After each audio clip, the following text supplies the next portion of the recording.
Okay, you guys, this is from KTLA, or not KTLA, WFLA. Someone who was watching my channel had sent me this link. And anyways, I found it on my own as well. But I knew about it because the person sent the link to begin with. So, you know everything's a show, right?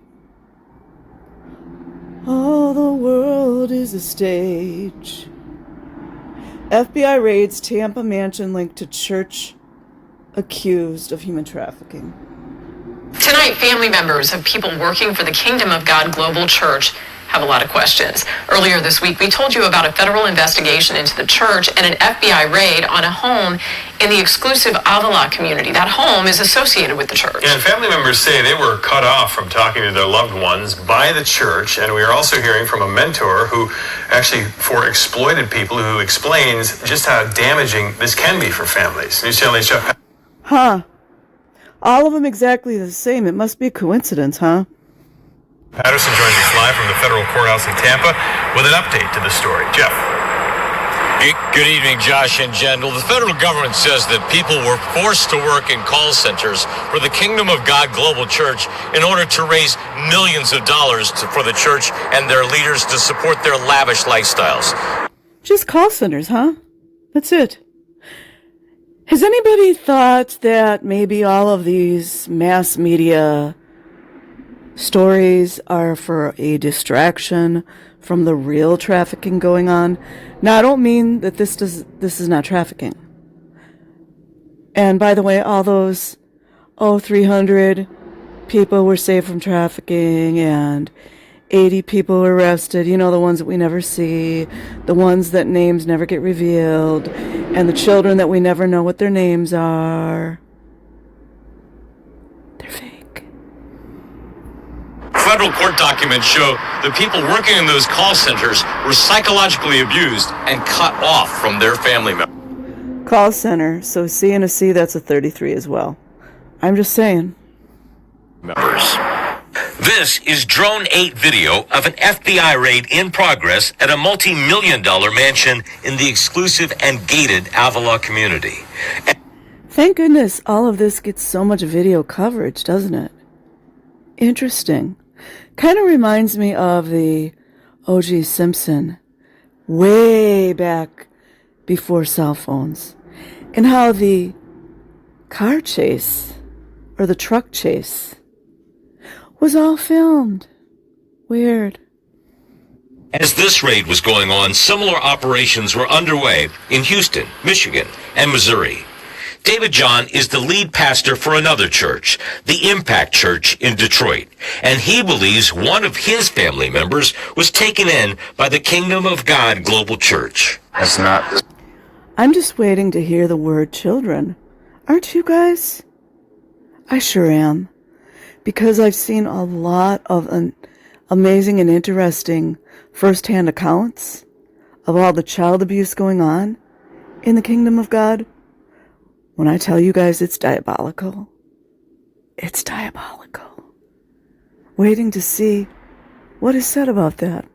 The Spirit of Christ, that you have to follow me. You have to be a part of my church, or else you're defying God. It really is, those are the markings of a cult. He says all communication with that family member was cut off by the church. It should have really created more concern and more of an alarm that there's this large amount of time where they're not, all of a sudden, not communicating.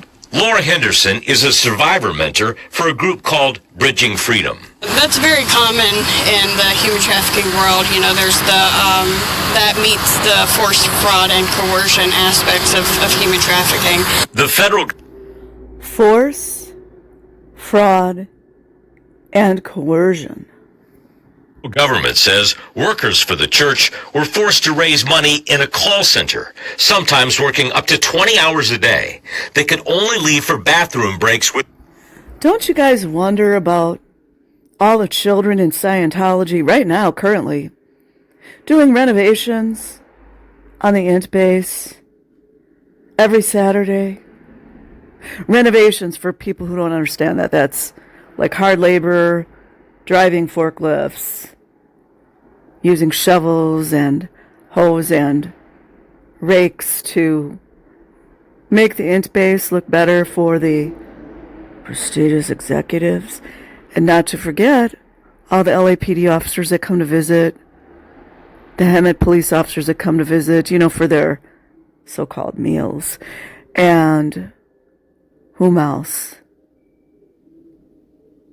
The sheriffs of Riverside County and other counties.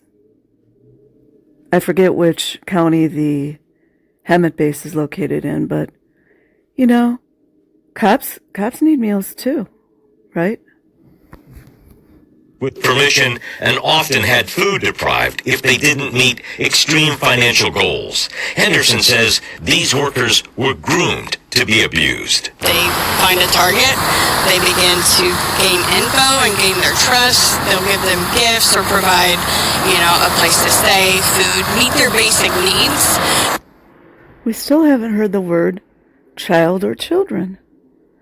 Weird, huh? Then they begin to abuse them, isolate them.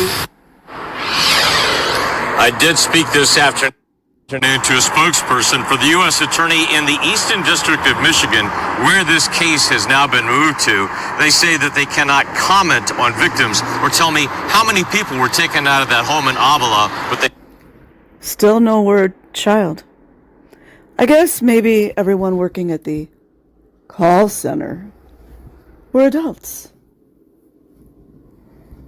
They say they will be cared for. Live in Tampa, Jeff Patterson, 8 on your side.